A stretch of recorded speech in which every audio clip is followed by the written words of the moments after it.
Hey everyone and welcome to another video, and today we're going to be covering the 2024 changes through the lens of a mid laner, because this channel is all about mid lane. We don't care about any other role. Mid laners are superior.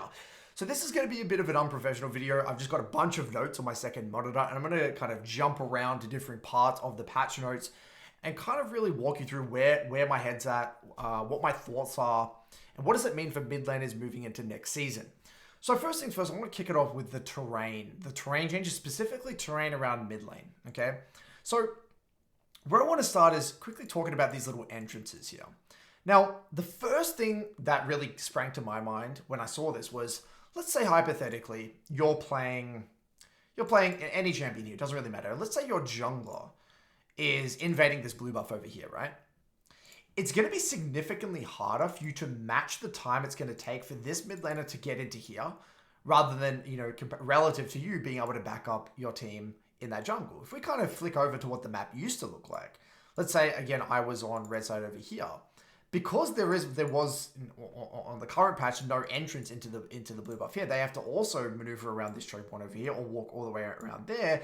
If I were to stand here and kind of somewhat control this choke point, I would basically always force the enemy to walk all the way back around here, and I could somewhat match the time.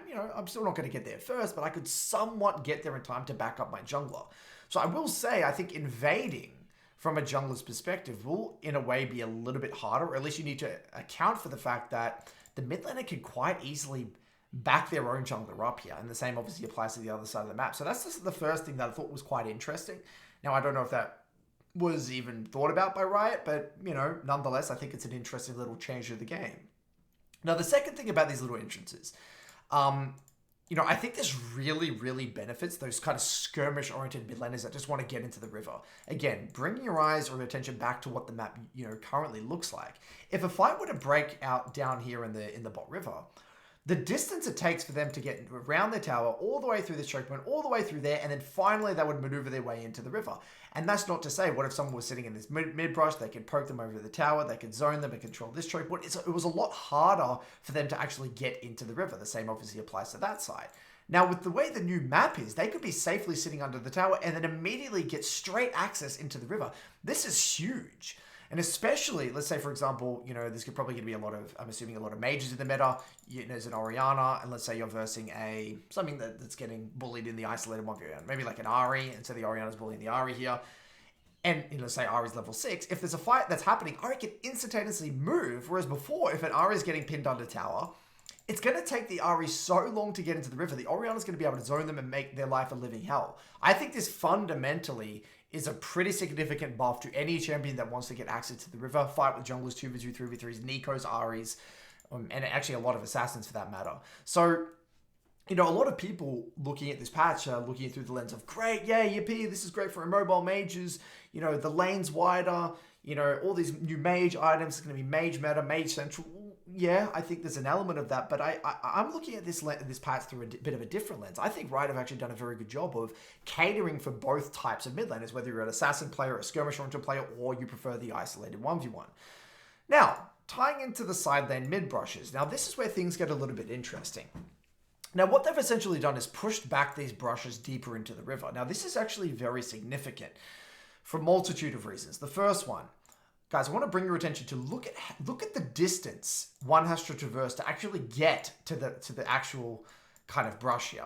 Now, the first thing you're going to say is, okay, well, as a mid laner, that means I'm a lot safer to junglers, isn't it? Because they have to traverse so much more distance to get to me if I'm sitting in the middle of the lane. And to that, I would say I totally agree. This might actually fundamentally mean that maybe the whole concept of warding and leaning, which was so incredibly important when this was the map, right? If I'm a mid laner here, there's no way I even feel comfortable a lot of the time sitting in the middle, because the distance the jungler has to traverse from the side lane mid brush is just not really that much. So therefore, I'm incentivized to actually maneuver over here, get a ward and lean to protect myself. Based off this change of the way, like the width of the lane and where these brushes are set back now into the river, mid laners probably aren't going to be as incentivized to actually ward and lean as much. Now, I'm not saying it's not going to be valuable. Warding and leaning is always going to be incredibly valuable, but I think it's less valuable or potentially less important because you could just probably stand in the middle of the lane and be completely fine. So that's something that not a lot of people are mentioning, and I think is an incredibly important point, and that could fundamentally really change the meta within the lane. But there's a huge but here. Because of the width of the lane, you might say, well, yeah, there's more maneuverability for mages and, so on and so forth and more safe. But imagine you're playing something like any low range champion. Let's say you're playing a Nico, let's say you're playing an Ari or a Yone, whatever. And you're versing something like a Lux or an Orianna or any of these skill shot oriented champions. Because you have more room to maneuver and there's actually more width in the lane, it's going to be a lot easier for you to avoid these skill shots. For example, let's say I'm playing Yone on this side and an Orianna is trying to peg Orianna Qs at me. I might maneuver over here, bait out the Orianna Q, and then I can move all the way over here, and then the Orianna has to retract the Q, and then retract the ball, and then Q over here. I have so much more room to maneuver and minimize, whereas here on this map, because of, again, the width of the lane, I don't have as much room. It'll be a little bit harder for me. So I think that's a bit of a double-edged sword. Yes, I think it does favor mages, but I also think it favors people who are looking to minimize against mages because of the maneuverability and the width of the lane. So that's another kind of aspect. Now, yeah, I will say that, quickly tying back to the warding leaning point, even getting a ward is actually more dangerous because there's actually more time that I actually have no information if I'm maneuvering myself into the bush. Like, imagine you're a jungler and you see you're kind of around here. The distance they have to get to the bush, knowing that you have to cover all this distance to get into the bush, there's so much like sneak attack or like potential sneaky ganks that can be done, even from the river, because they know that it takes so long for a mid laner to actually get a ward, and probably they're not even going to be incentivized to get wards. So again, it's a bit of a double-edged sword there, something for you guys to consider. Now, I want to talk about terrain around neutral objectives for a second. So let's quickly talk about the jungle one here. The dragon one. Now this one, the way they've changed this terrain, I actually think this is a significant nerf to a lot of mages. Imagine if you're an assassin, you're a Talon, you're a Kiana, you're a Fizz. The way this terrain works, it gives you way more access into the river. It's a lot easier to get flanks.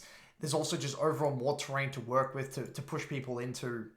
I just think that the way this terrain has changed is an indirect buff to a lot of skirmish-oriented champions, and also with the way this bush kind of leads into the river as well. Like this bush here is actually incredibly strong for a lot of those flankers or people that want to kind of maneuver around the sides. And because this wall I'm assuming can be jumped over, whether it's by a Talon E or whatever, I think it's a lot harder for mages to protect their flanks and not get kind of engaged on from multiple angles. So yes, even though mages seem to be the center of the attention of this entire patch, I think there are a lot of little things that Riot are doing, like this with the terrain. Even here with the Baron, if I can find it. Where is it here?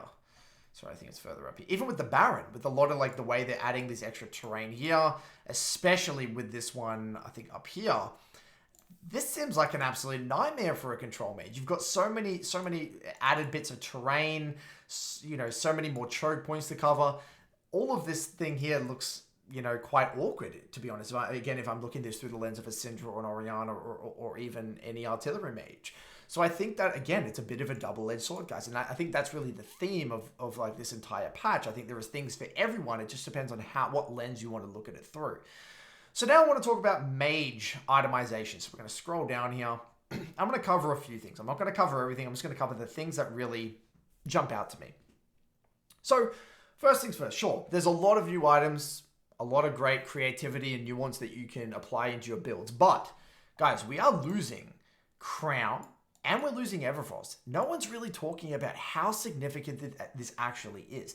Now, this is especially very big when you're versing a lot of AP assassins, because remember, if you're versing something like a Fizz or an Akali, a lot of the time, the ability to build an item like that of a Crown or Everfrost that would give me HP, it'd give me some sort of durability, mythic passive, passive on the item, right? Whether it's the shield of the Crown or the CC of the Everfrost. It would give me ability haste, it would give me mana, obviously, and it would give me AP. It would basically cover all of my bases, and it would allow me to, I guess, deal with a lot of these AP assassins, or any assassin for that matter, without even having to buy armor, MR, anything.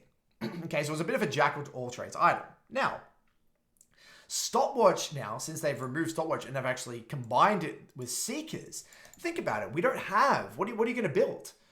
what are you going to build? The only item that seems somewhat reliable that's going to give you durability is maybe a rower, right? You're going to have to maybe build a rower. And so you're not going to have the stopwatch active anymore for the Fizz, which is, because you don't want to really build armor into a Fizz. So it makes dealing with a lot of AP assassins specifically a little bit awkward from an itemization perspective. And now with the way the itemization is, if you want HP, there's not many options that give HP and ability haste and AP. Now, again, I'm not an advocate for one or the other. I'm just stating it as it is. I think it just means that there's probably going to be a lot more creative build paths that are going to have to be explored. Maybe we are going to have to sit on an early lost chapter and build something else. Now, there are items that kind of cover that, right? The closest things we have, I think Rift Maker and Cosmic Drive are the only other items. I think Rift Maker, if we scroll down here and find these items, here we go. Yeah, Rift Maker gives AP, ability haste, and health. But the problem is that it won't give any mana, and on top of that, it's a bit of a unique item that definitely isn't going to help every single champion.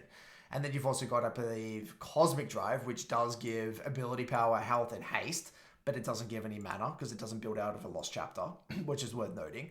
But, and this is also quite a niche item. It might be good for some mages, obviously, but not every single mage. So my point being is that, especially when you're a mage requiring durability, and not every mage wants to build a Rod of Ages, because this is one of the items that's going to give you mana, HP, ability, and ability power. But then, even then, it doesn't even give you ability haste, which is an incredibly important stat for a lot of mages. High cooldown mages especially. So that's like the first thing that really jumped out to me. What we've got to remember, guys, we're not going to have the ability just to buy a stopwatch anymore. Okay? So, like I said, I think that the play is likely going to be a bit of a KC variety bucket of potentially some components. Maybe you are going to have to sit on a Lost Chapter and build towards something else. Maybe you are going to have to sit on a Haunting Guise and then build towards something else. I don't know. I'm just spitballing here. Again, I haven't played on the patch, but I think now, especially with the removal of the mythic structure, it's going to require a lot more creativity in your build path, which ties into my big picture, I guess, take here, guys, is that, I think that itemization overall is going to become a bigger part of the game. Like before, like the build paths were very straightforward. It's like, all right, you basically have one or two mythics you're going to buy, and then you're basically in like a Shadow Flame or a Void Staff, and then you're getting like some sort of a Death Cap or a Zhonya's. It's like very, very structured. You're not really going to get components from one item, build another item.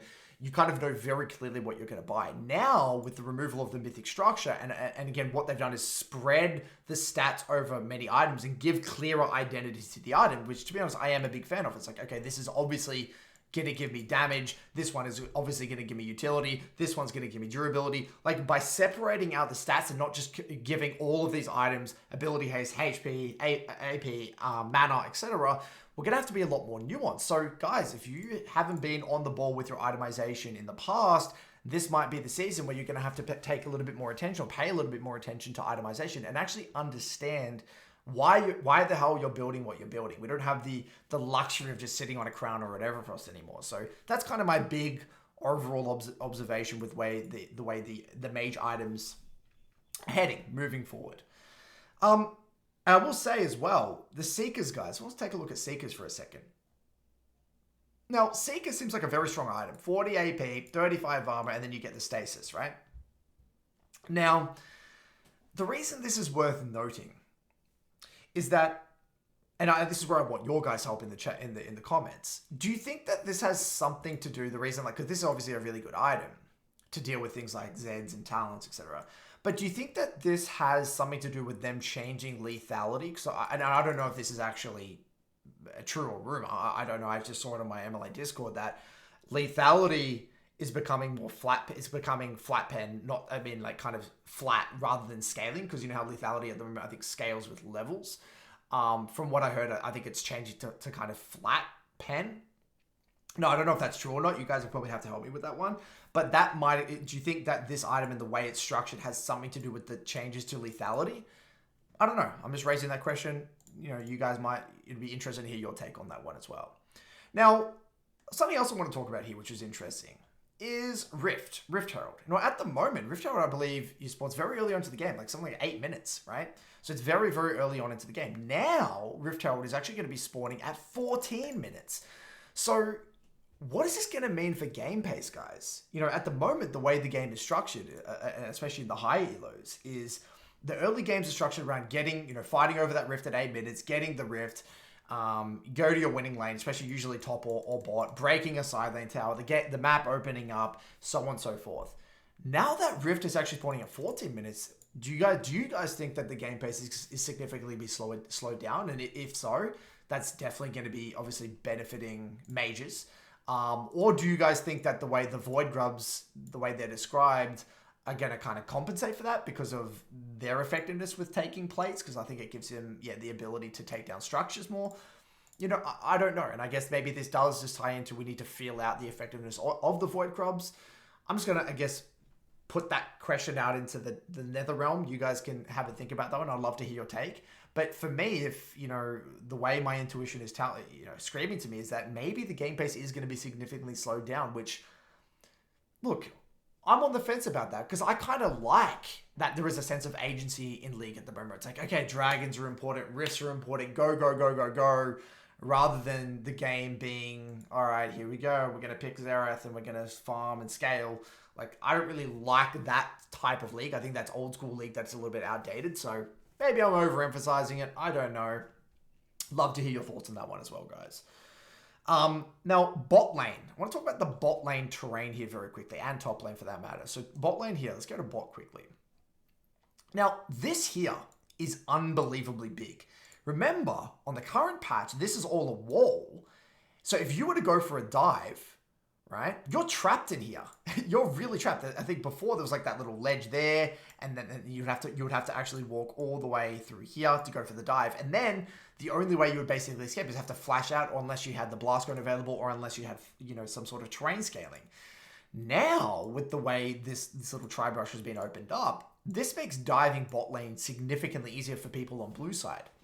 And this is like absolute game changing. So I think that this is a huge buff to roam-oriented mid laners and, those mid laners that want to be diving sides. So I like it. I think it makes sense. I think it's a great way of balancing potentially the width of mid lane and these mage items, et cetera, et cetera. Making the game a little bit more balanced for these, I guess, roam-oriented, skirmish-oriented, assassin-oriented champions. So I think this is definitely worth noting. The other thing as well for top lane guys, now this is huge. Now, I don't want to go too much of on a tangent, but this actually has a lot of competitive implications. But without boring you, blue side, for example, used to be a lot more effective for champions like Gangplank, who could sit there and minimize, because diving this top tower on the current map state was a lot harder than diving red side. So playing something like a GP on red side would be significantly harder because it was a lot easier to get dove on red side. Now with the way they've kind of evened up the terrain and made it harder to dive the top laners on red side and kind of cut that entrance out a little bit, I think this is kind of going to even out the top lane, the way top lane fundamentally plays out from a draft perspective. And I think it's going to increase the viability of playing champions on either side, whether you're blue side or red side, despite getting counterpicked. And I think it just makes the map a little bit more fair. So I think this is really, really big and definitely makes it harder to dive top side on red side. On this side, sorry. So, I think this is also going to have some pretty big implications. Outside of that, guys, look, I don't want to probe any deeper than that. The reality is that there's a lot of changes, a lot of items. I'm more of a feel-oriented player. I need to feel out these items. I'm definitely looking forward to the way this is all going to feel together. Hopefully, this gets you guys thinking in a different way and gets the creative juices flowing. If you have any questions, or if you had the time to reply to some of my questions that I answered, I gave to you guys in this video, I'd really appreciate you leaving a comment below, and I'll take a look. Otherwise, I'll see you guys around for another video soon. Cheers, guys.